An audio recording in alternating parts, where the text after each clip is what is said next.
Alright guys, maayong hapon sa inyong tanan. Finally, nagkaroon din ako ng oras na umupo at makausap kayo guys. Alam ko, medyo ano ba tayo, medyo maputla. Galing kasi ako sa palengke at ako'y namalengke muna sa bagsakan. Kapag medyo maputla yung aking lips, parang ang dry ng feeling. Wait lang, sana ba yung aking dito? Galing ako ng palengke guys at nagastos ko na naman is nasa 2,000. Hindi ko makita ang aking lipstick. But once again, I'm back at I really wanted to do this episode since I came back from Thailand. Then I went to Cebu. Then gusto ko naman gawin immediately. Nang bumalik kami from Cebu, bumalik kami 16th. And now it's already, I believe, 20th na tayo, no? So naka 4 days na. Ang bilis ng araw. Ang bilis ng panahon. Halos hindi ko namamalayan yung takbo ng kalendaryo, by the way, to be honest with you guys. But like I said, I wanted to slowly finish up bago mag 2026 itong ating kwento about kay Auntie Christine. So I know some of you at this point napagod na kayo sa pakikinig, pero it's okay kasi sabi ko naman I wanted to leave everything behind sa 2025 because I wanted to move on 2026. Sorry? Hungry? Go get something to eat. Now look at Bella. Mamaya na si Bella kay may mga bisita ka pa man. Go get some milk or something, fruits.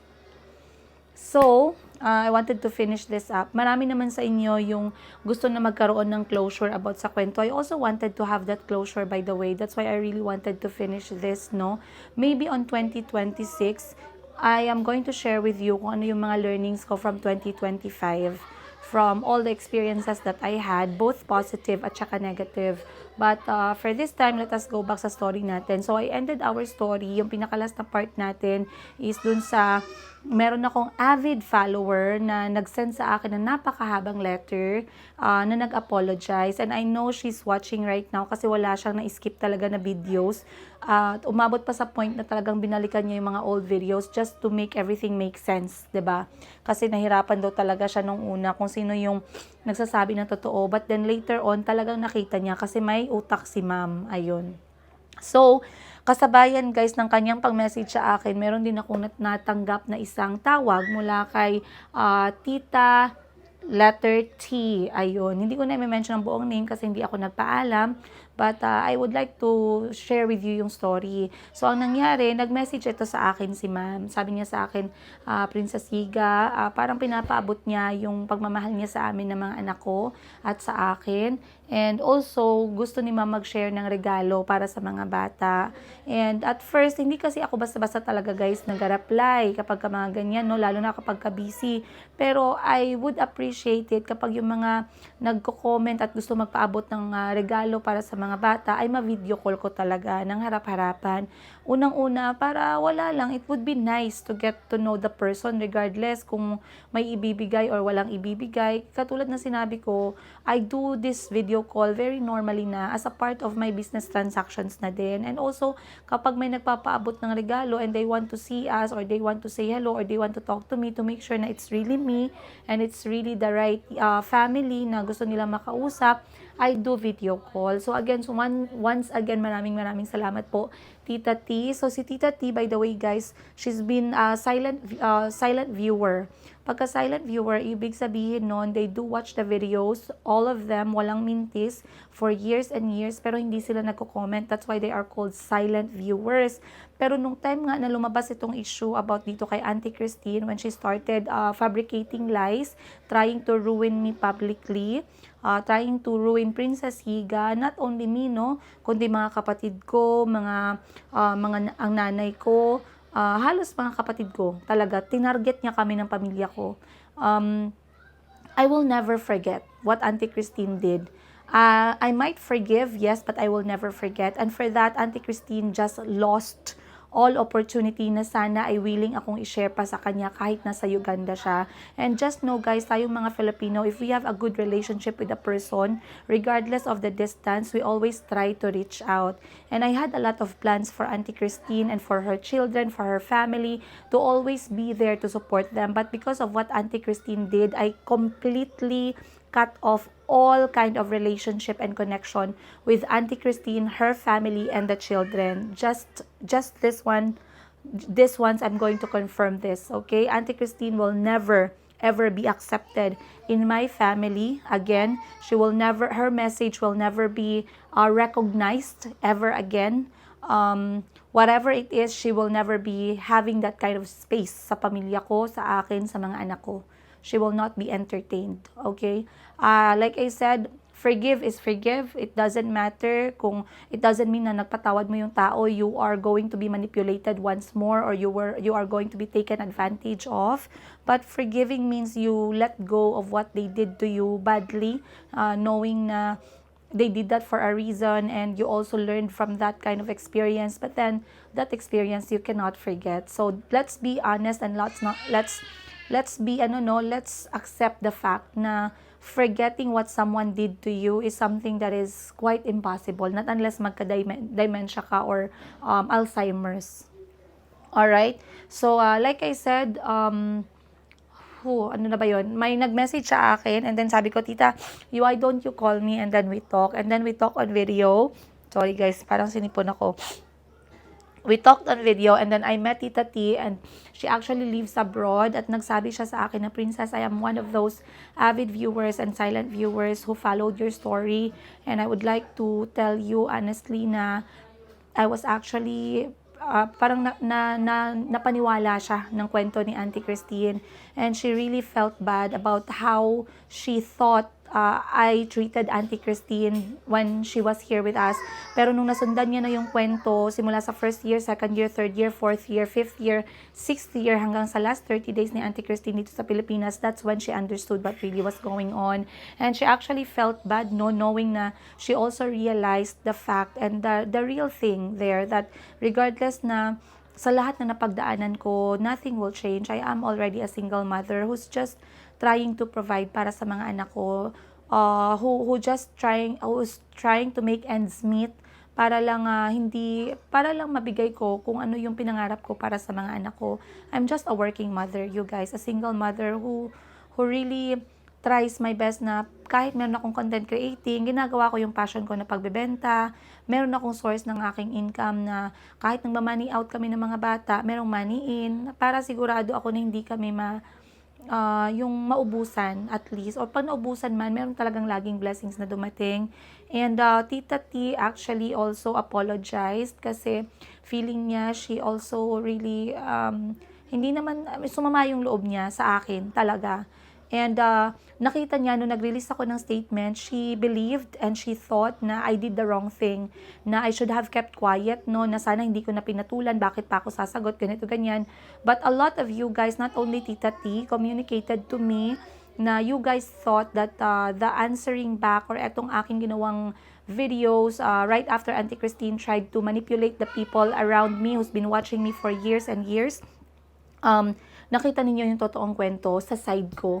And for that, Tita T sincerely communicated to me na, Princess, naintindihan ko na ngayon. And I really do get it. And now I understand. And I somehow, na-realize niya kung saan talaga at kung sino ba talaga yung nagsasabi ng totoo. Like I said, it's not about who's telling the truth or not telling the truth. For me, I had my side of the story. I relayed it to you guys. I had my lessons and I gave it to you guys. I had my mistakes and I confirmed it with you guys. I had my regrets and you guys knows about that. So talagang open na open. And then to end all of that conversation, Tita T shared a gift para sa amin ng mga anak ko. She even said and sent me a message. I'm going to send a screenshot without her name. I'm going to cover her name. And I know she's going to see this video. Tita T, maraming salamat po. You don't have to comment if you would like to keep yourself as anonymous. But just know, in behalf of me and my children, we are grateful for the blessing, for the gift that you have shared for us. At sabi nga ni Tita T, guys, no, sabi niya is, Princess, I am giving this gift to make you feel that you are not actually alone. I know it's quite hard to be a single parent, single mom, lalo na sa mga anak ko na napakakulit at napaka-cute naman talaga. But maraming salamat po, Tita T. And I know you guys, such blessings and such gift, they don't come every day, but they really do come when God knows that I need them the most. My struggles, not 100%, I'm showing you the challenges that I am experiencing as a single mother. Hindi nyo alam lahat-lahat. But I am strong. I am strong. I am with God, no, knowing the intentions of my heart. He keeps, by the way, it's a present tense. He keeps on providing for us, not only financially, but He provides for us strength and knowledge and protection. Talagang pinoprotektahan kami ni Lord in all aspects. So, talagang grateful ako. And again, to continue yung ating story. Yes, come, halika. Asu. Guys, meet Mayumi. Say hi to them. Hi! Wow, nice dress. Show them your dress. Etong dress bigay ni Mami La. Very pretty. Mami. Kiss Mama. Thank you. Silipin ko lang, guys. Ayan. Oy, palobat na ang ating palobat na yung aking microphone. So, I'm going to remove the microphone, but still sana klaro ako sa inyo, no? Nagma-microphone ako para sigurado na mamask yung ingay sa paligid. But I think I'm going to put, na lang, power bank na lang. Saglit lang, guys, ha? Sa sleeping time niya na. But anyway, let us go back sa ating story. We are now on the time na bumalik ako ng Pilipinas. So gusto ko ikwento sa inyo itong mga moments na to. And like I said, I'm not... Guys, huwag niyo isipin na mabait ako talaga, ha. Huwag niyo isipin na dahil nakikita, nakakausap niyo ako ganito, meron din akong pagkamaldita talaga, no? And I know when to behave like how I behave. Sometimes, someone would not agree, but wala tayong magawa, okay? Wala din ako magawa pag nagaminaldita kayo, eh. Same lang yan. Okay, guys. So, basically, I'll try to remember the date, okay? Umuwi ako ng Pilipinas from Uganda. That was July 27th. No, July 27th or 24. I cannot remember. From 24 to 27th, ganun. So, pagka-uwi ko, guys, na-stranded po ako ng Cebu. Na-stranded ako ng Cebu kasi nagkaroon ng problema yung eroplano. So, I was not able to arrive immediately dito sa Jensa. Na-delay ako ng isang buong araw. I stayed in Cebu and then bumalik na ako. Sa Davao, nagpasundo na ako ng kotse kasi sa Davao ako lumapag via Qatar Airways. And that was the whole start of Auntie Christine's final 30 days dito sa Pilipinas. 30 days. Yes, almost 30 days or around 3 weeks. So, pagkasundo sa akin, pagkadating ko dito sa bahay, ang last moment na nag-usap kami ni Auntie Christine is yung sinigawan niya ako sa phone. Auntie Christine, I do speak in English, no, on some part of our videos, especially about Auntie Christine, because I would like her to know the truth. And I'm not afraid of speaking in English because I know Auntie Christine knows what really happened, and she can actually deny or try to fabricate more lies. It's up to you, Auntie Christine, but you know these things happen, so there's nothing I can do. All right, I have to tell them the real story after you started fabricating your lies. I arrived in the house, guys, gabi, parang magagabi na from Davao. I had to check on something sa Davao that time. Pagdating ko dito sa bahay, hindi na ako inimikan ni Auntie Christine. Hindi man lang siya lumabas para tumulong sa gamit na dala ko sa kotse. Ang nabutan ko dito sa bahay, mga anak ko lang. Mga anak ko lang, and wala pang dun eh. Si mama lang yata nabutan ko dito sa bahay. Pagdating ko, hindi man lang siya lumabas para tumulong sa gamit. Number 1. Tumahimik lang ako. Again, dun ko na na-realize, no, na maraming beses ko na na-realize, pero this time talagang buo na yung loob ko. Buo na yung loob ko talaga. Bahay ko to. Okay? Bahay ko to, kung ano yung blessings na tanggap ko, blessings na tanggap namin ng mga anak ko, we tried to share it with you, but you wanted more. You wanted to behave into something na unacceptable, and I'm not going to accept those behaviors. So, pagdating namin, hindi man lang siya lumabas para tulungan kami sa gamit. Alam niya, may dala ako ng mga tela, mga kailangan kong ibenta na galing sa Uganda. Alam niya, kasi galing ako abroad, hindi man lang siya lumabas. Okay, nandun siya sa kusina, nakaupo. Okay lang din. Hindi ako nagsalita. Ang unang ginawa ko, guys, is pagpunta ko sa kusina, is tinanong ko siya. Sabi ko sa kanya, kasi niremind ko siya na nung linggo na yon ay kailangan niya mag-show sa immigration para sa kanyang visa. The visa was due already earlier before ako dumating ng Pilipinas. I was so angry. Galit na galit ako, guys. Nung pagpasok ko ng kusina, parang wala lang siyang nakitang tao. Tinanong ko siya, I had to ask her kasi yung kanyang visa connected sa akin dahil sa address ko siya nakatira. Her tourist visa was connected to me. So, tinanong ko siya, Auntie, updated na ba yung visa mo? Is your visa updated? Alam na alam ni Auntie Christine na ang visa ay pinaka-importante. How many times I have explained to her, kahit nung first few months niya sa Philippines, that visa is very serious in our country. Dapat laging updated, dapat laging bayad, dapat hindi mo ini-skip. Guys, nung sinagot ako ni Auntie Christine, no, I did not go.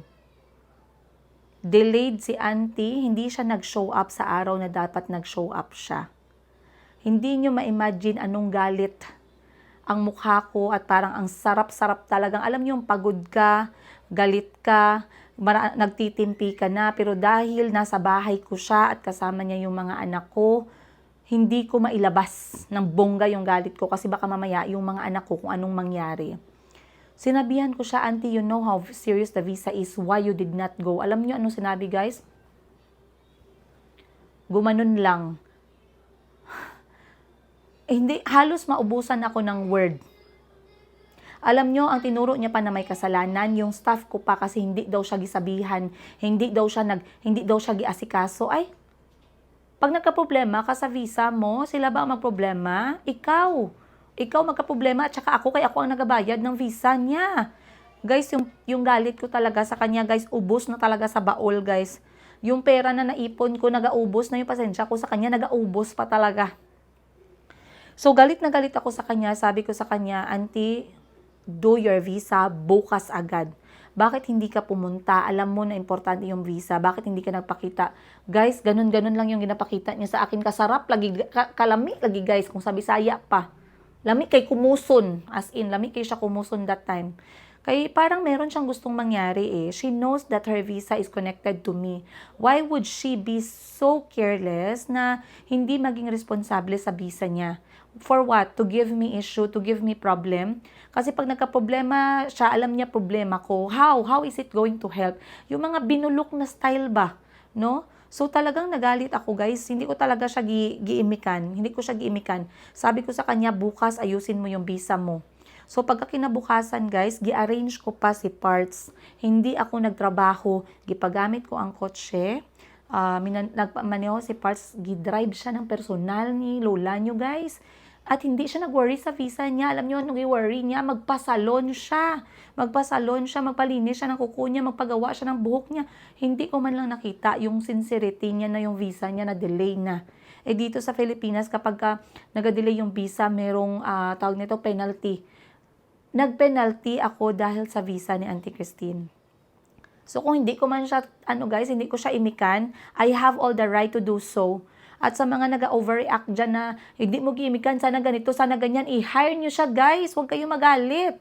I-host ninyo. Dahil kayo nagalit na galit, for sure, hindi pa kayo nakapag-host ng, ng foreigner sa buong buhay ninyo or sa bahay ninyo. At kung mag-host man kayo, mas mahirap pag, pag ganitong klase ng ugali yung ma-host ninyo na dahil lang hindi na siya makamatel-matel at dahil lang hindi na siya makapag-attitude at makapag-donya-donya kay tinigil, pinutol ko niya yung kanyang pinaka-special treatment niya, ay nag-asal jablo, dahan-dahan ang lola nyo, guys. So, pagka kinabukasan, naka-arrange na, naka-parts na lahat ng kailangan. Sinabihan ko siya, bahala, hindi siya nagasagot ng maayos sa akin. Sabi ko, dalhin mo lahat ng papers mo, documents mo, resibo, ganito, ganyan.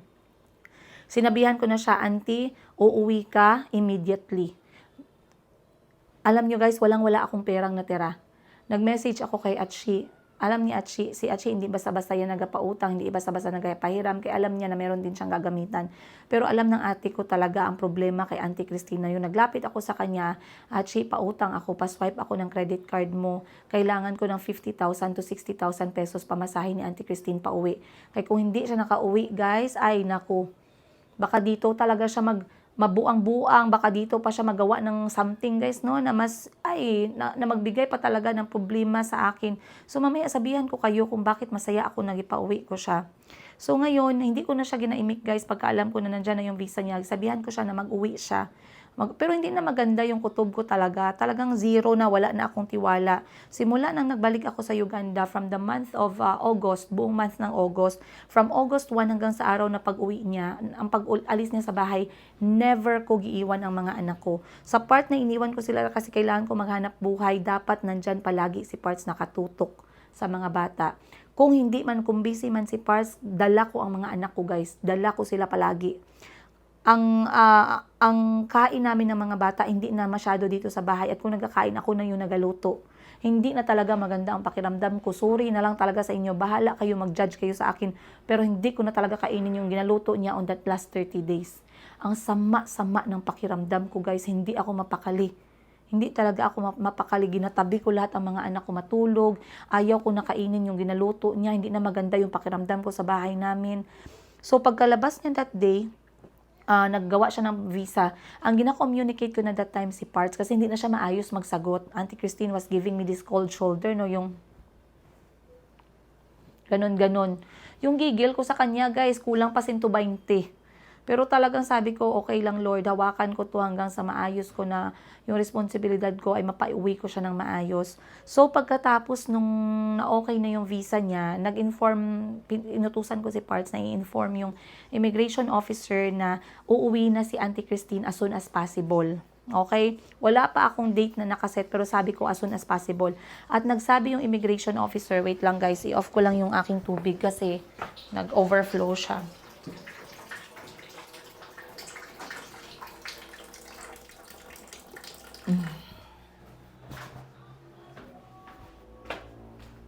Okay.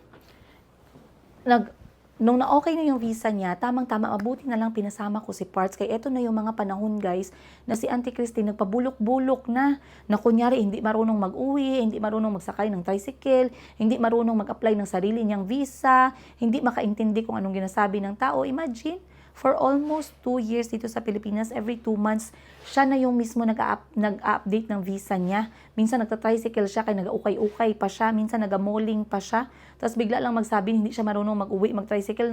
Grabe ang pabebe niya na feeling niya. May energy, may oras ako sa kanya pagkatapos kung mag-alaga sa mga anak ko.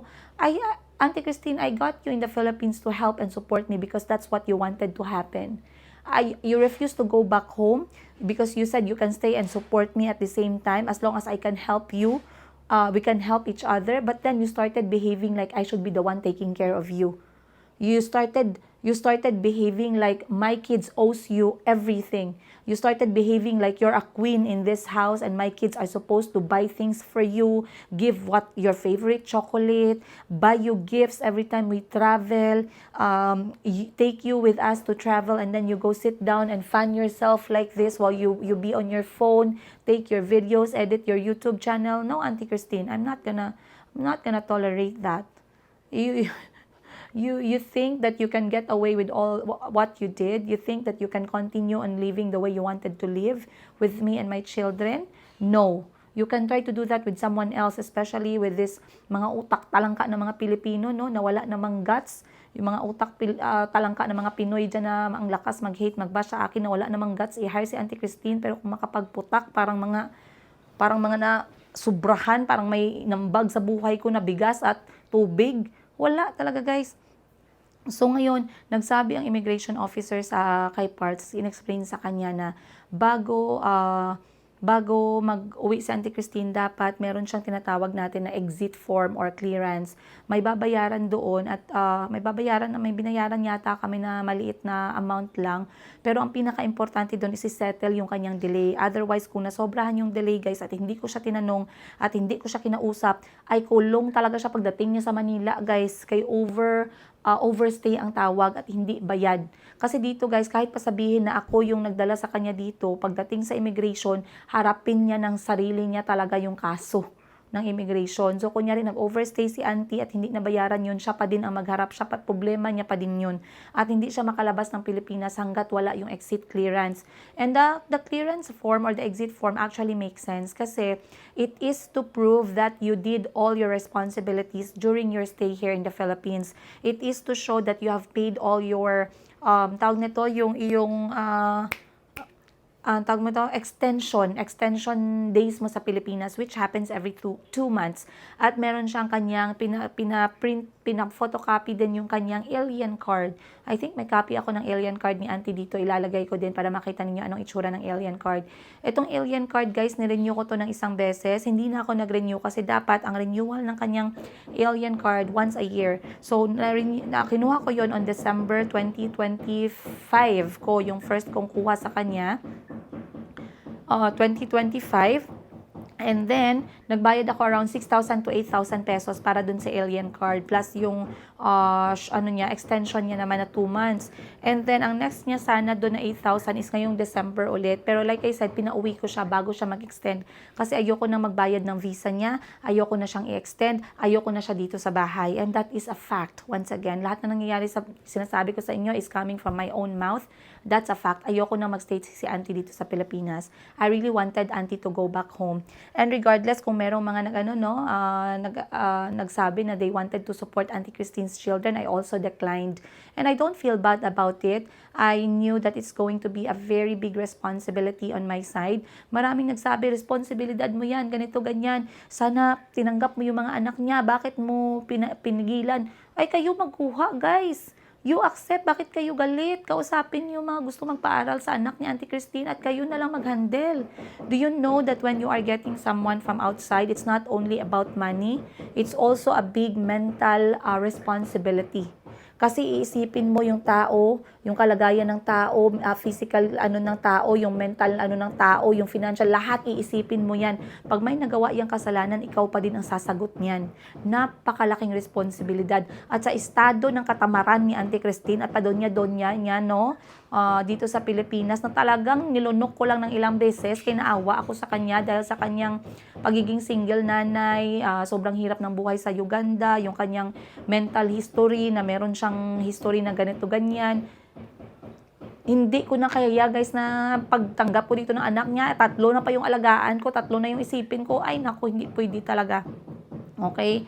So ngayon, nagsabi ang police officer na kailangan nang i-clear yung kanyang pag-exit.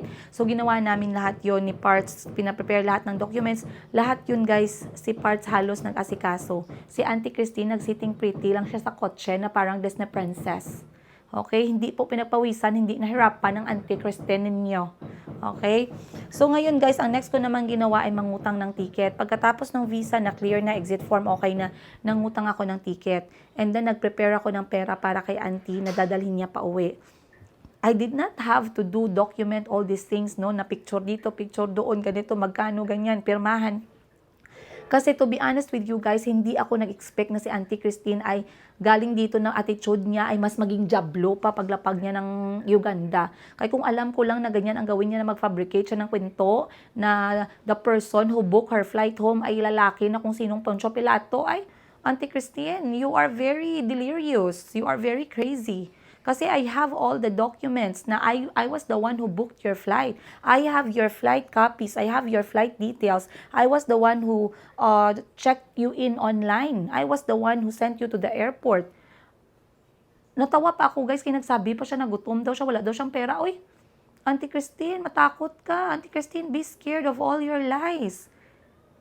Parts gave you handed over money to you in the envelope and have a very specific instruction. But guys, listen to this. Sa sobrang sama ng pakiramdam ko that auntie is not going to do, good things, no? Yes, to be honest with you. Kung kayo nasa kalagayan ko, baka sobra pa ang ginawa niyo. Basta ako, i-confirm ko sa inyo, guys. Iniwasan kong kainin lahat ng mga luto niya. Alam niya, pag wala kami dito ng mga anak ko, nasabihan ko siya kasi siya lang yung maiwan sa bahay. Kailangan ko siya i-inform, syempre, auntie, we're going to my sister's house. Auntie, we're going to my sister's house. We're coming back later tonight. Auntie, we're going here. We're coming back later. I'm going to take my kids to work with me. We're going back later.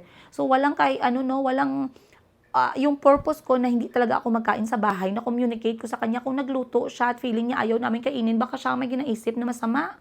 So, wala kayong masabi, guys. Wala kayong, you cannot blame me if that is my decision.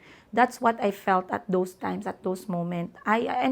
Even if you're going to bring back the time, I'm still going to do the same thing. Hindi kami kakain ng niluto niya, guys. Ang sama ng pakiramdam ko talaga.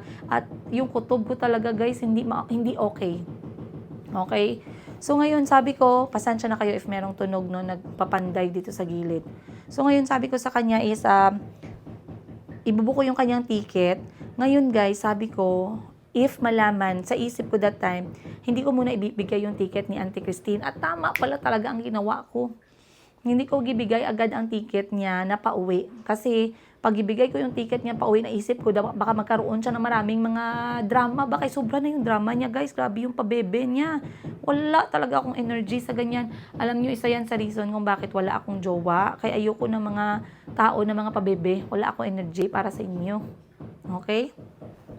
So ngayon, sabi ko, hindi ko muna sabihin sa kanya yung flight, nabuko niya yung ticket. Kasi wala naman siyang kailangan gawin, guys. Ako naman nag-arrange lahat. I-arrange ko naman lahat. Bigyan ko lang siya ng enough time para ma-arrange niya yung side niya doon. Paano siya? Matanda naman yung si Auntie Christine.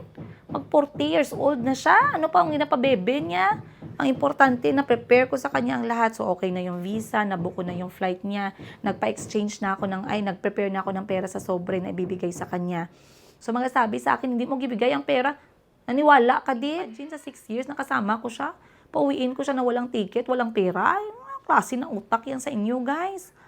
So, ngayon, na-prepare ko na lahat, guys. Okay na. Waiting na lang kami, no? So, sa mga panahon na yan, from August 1 hanggang sa araw ng paglipad ni Auntie, that was August 27, I believe, hindi na kami masyadong nag-i-stay sa bahay. And that explains, sa loob ng 6 na taon na magkasama kami ni Auntie Christine, wala siyang masabi talaga na negative. Wala siyang makita na negative kasi alam niya na hindi siya gitrato ng masama. Auntie Christine, you knew that our family welcomed you and took care of you physically, your health, emotionally, spiritually, kasi pinapayagan siya magsimba. Kung gusto niya, pinapasimba siya. Kung gusto niya, marami siya nakilalang friends sa may simbahan dito. Malapit kina Madam Ten Gives. Alam niya. And because Auntie Christine was, parang alam niyo yun, parang, Auntie Christine, you did not have bad things to say about me and my family. So what did you do? On the last few days that you had here in the Philippines, you stole videos in my house just so you can make stories about me. Just so you can make stories about my family. My brother took care of my Yumi when I was not home. My youngest brother, is the one who took care of my kids nung kadarating pa lang namin ng Pilipinas. Nakasama na siya ni Auntie Christine sa bahay. But what did Auntie Christine do? She took a stolen video na pinapatulog ng kapatid ko si Mayumi. At yung kapatid ko, kasi hindi kami nagpapa-aircon sa bahay pag hindi man lang needed. Alam na mga kapatid ko yan kasi mahal yung kuryente. Ang aircon talaga para sa mga bata. Ang kapatid ko, yung aking bunsong kapatid, he moves around minsan walang t-shirt. Okay? Kinuna ni Auntie Christine ng video and she made up a story, she fabricated lies ng masama tungkol sa kapatid ko. Auntie Christine, if there was something wrong with my brother, dapat matagal na naglabas yan 2 years ago when you were still here. So, I can really see that she was really, ano ba ang tawag mo doon? She's, hindi frustrated. Parang frustrated si Auntie na magawa ng ikasira ko ba ng kwento. Kunan niya ako ng video. Alam niyo yung video na cellphone. Kunyari, ito yung cellphone. Tapos, ito yung door niya sa bedroom. Tapos, nasa kusina ako, nagaluto. Tapos, nag-serve yung mga staff ko. Kasi during that time, hindi na talaga ako magkain na ginaluto niya. And then, gina-claim niya na hindi daw siya ginapansin. Yes, hindi ko talaga siya tawag nito, hindi ko siya ginakausap. Guys, imagine, pagdating ko from Uganda, ikaw pang parang madam. Ikaw pa yung may gana na hindi makipag-usap sa akin. Hoy, huyo! So, ilang araw, tapos kinausap ko siya about sa visa niya, parang wala lang sa kanya. Ay, hindi kita kausapin, sino ka? O, di ba? So, ngayon guys, wait lang. Yung aking tubig.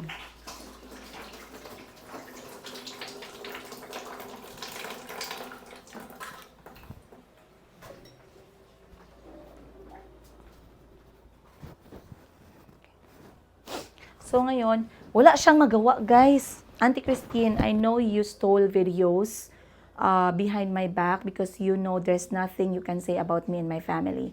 You were treated well for the last 5 years or 4 years we spent together in Uganda, and you were treated properly by my family and myself when you were here in the Philippines. So you were really dying to get these stolen videos just so you can make stories about me and my family.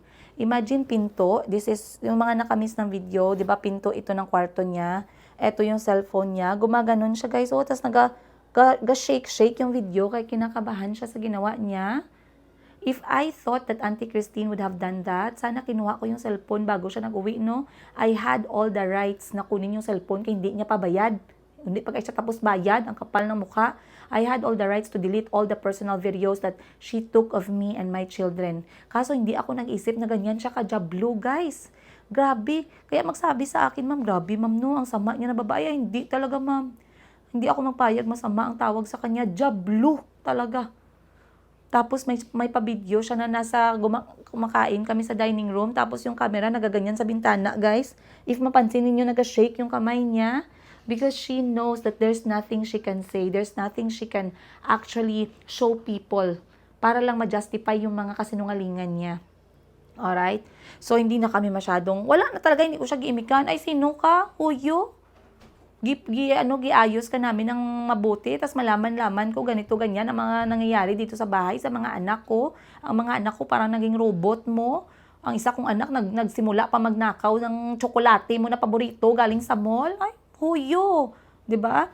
So, nakaw siya ng videos kasi hindi talaga. And on the 7th days, 1 week before ng flight ni Auntie, binigay ko yung ticket niya. And that was the window, yung 7 days na yan. Kasi akala siguro ni Auntie thought that I'm not going to be serious of sending her home. But when I handed her her flight, na meron ng date kung kailan siya uuwi, that was 7 days before her flight, nag-isip siya ng paraan, guys, paano niya ako siraan. Kasi hindi niya gusto mag-uwi sa kanila, hindi niya gusto mag-alis ng Pilipinas, hindi niya gusto mag-alis sa poder ko. Alam niyo kung bakit? Kaya dito sa poder ko, guys, para siyang dunya. Imagine, nag-claim siya na ginamaltrato ko siya dito sa bahay ko. Nag-uwi siya, ang ganda-ganda niya. Parang ngayon, parang mas mukha pa siyang minaltrato. Gibigay ko yung ticket niya 7 days. Doon nang nakita niya na window na magnakaw ng mga videos. Nataranta si Auntie Christine, you know, kung anong ipakita niya sa mundo para masira ako. So that actually, the stolen videos proved to me that Auntie is really evil. She's evil inside. Hindi niya lang malabas yung pagka-evil niya. On the times na magkasama kami, it's because she was still with me. She still has all that benefits. So, nung time na yan, yung 7 days na yan, yan yung window niya para maghanap na ikasira ako, no? But it's okay. Auntie Christine, you tried your best to ruin me. You tried your best to destroy me. But you forgot. You forgot something. First of all, you forgot that I've been doing and telling people the story of my life for years, 5 years. Second of all, you forgot that you're not the only person who knows about me. There's a lot of people. I had a lot of people who were solid and knows the person they're dealing with na face to face. You cannot just make your stories, Auntie Christine. And number 3, you think, Auntie Christine, that promising people lies? That what lie did you tell them? I was in my bedroom, this bedroom, with a man for 6 hours, and you promised them a video. Where is it, Auntie Christine? If you are normal, if you are not sick in the head, if you are normal, if you are not mentally ill, show them that video of a person, of the man I was with for 6 hours in my bedroom.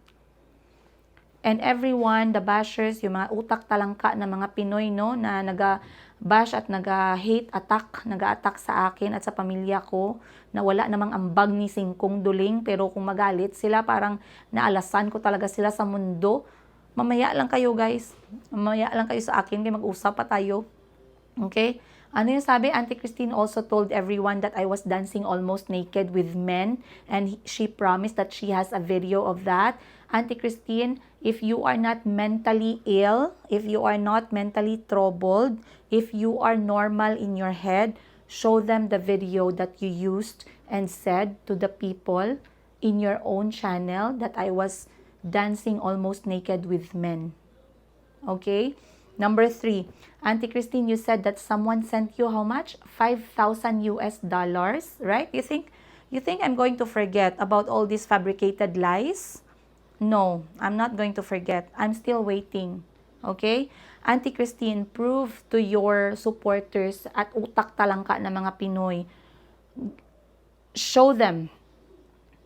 Prove to them. Where is the $5,000 donation sent to you? By who? Auntie Christine, if you cannot provide at least these 3 things, just know that from the moment you spoke, I know the truth. I know you were mentally troubled.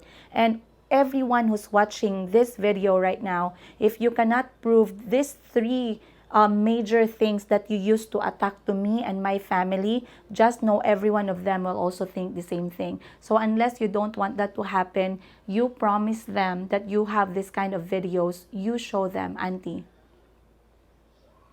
You guys, etong mga nag-aatake sa amin ng pamilya ko at sa akin, no, as Princess Higa, single nanay sa aking 4 na anak, they were not happy when I started talking. Alam niyo kung bakit?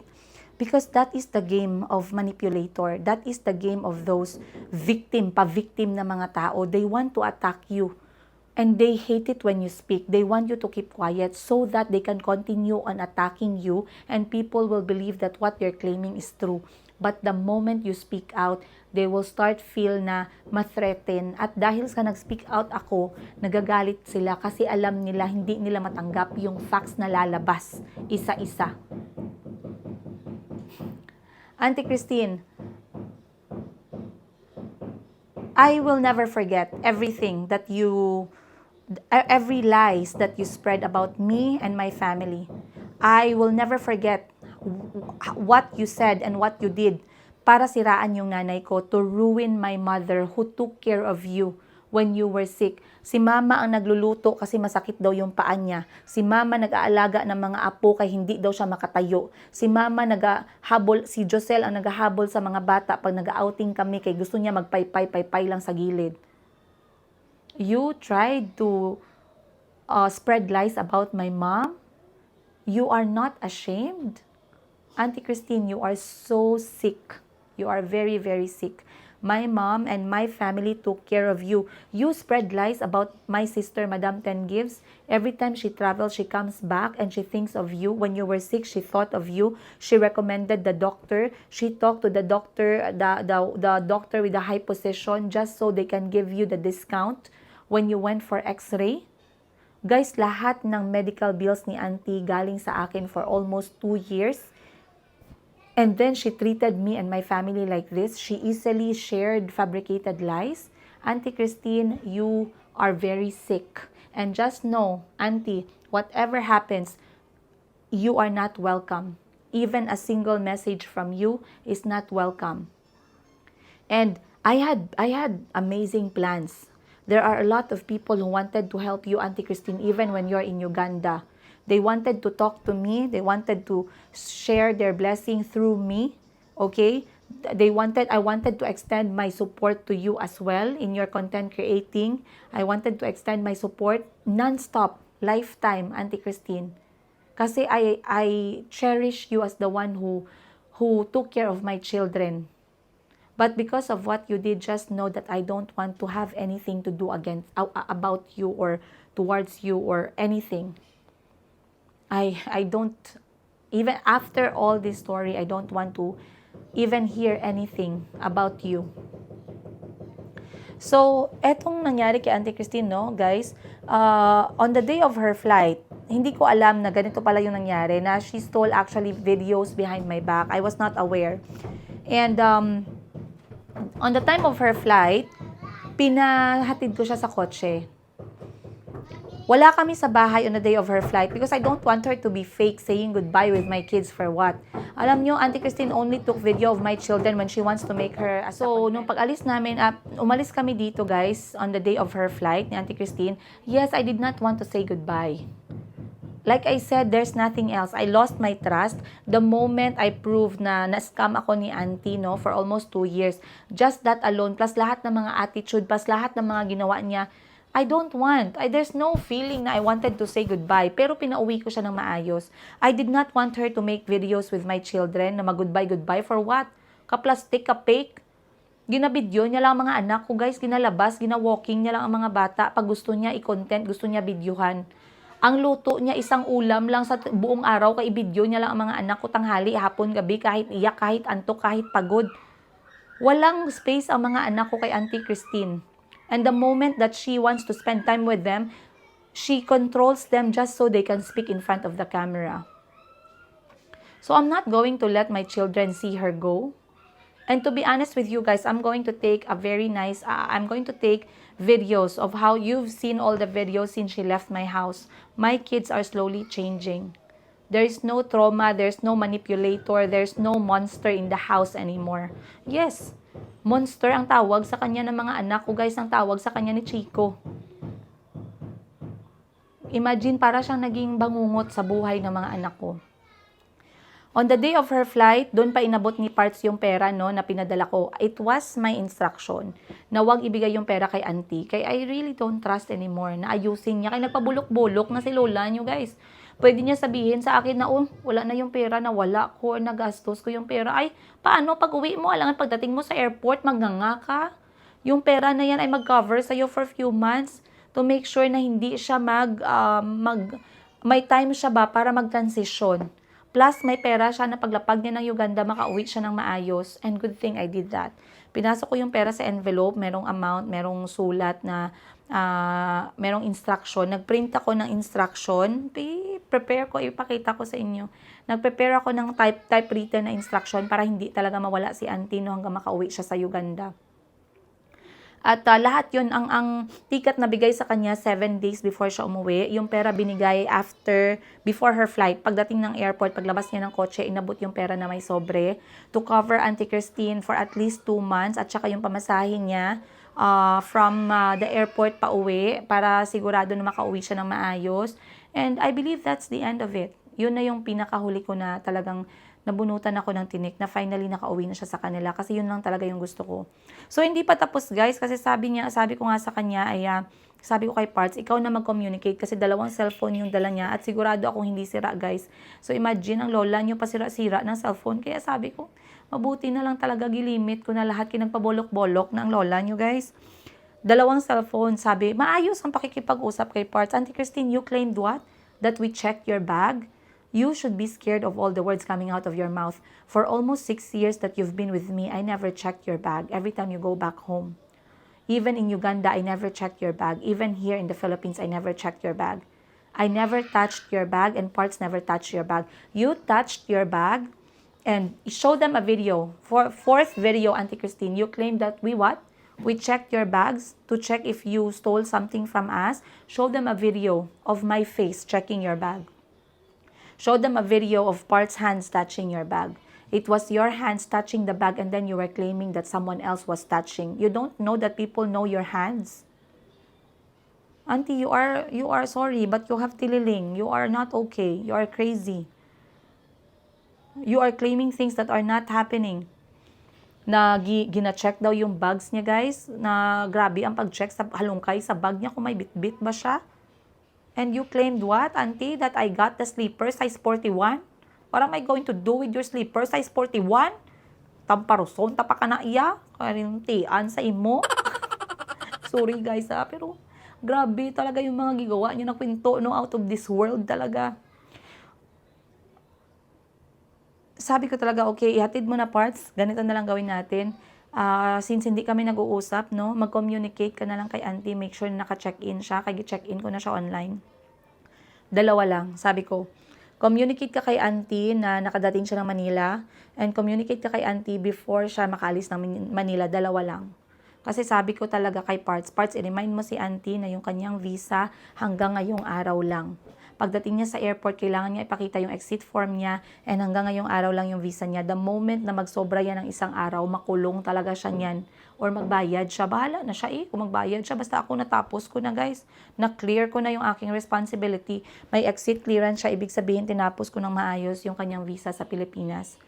Ibig sabihin, she's supposed to get out on that day. Pag hindi siya lumabas, kasalanan niya na yon.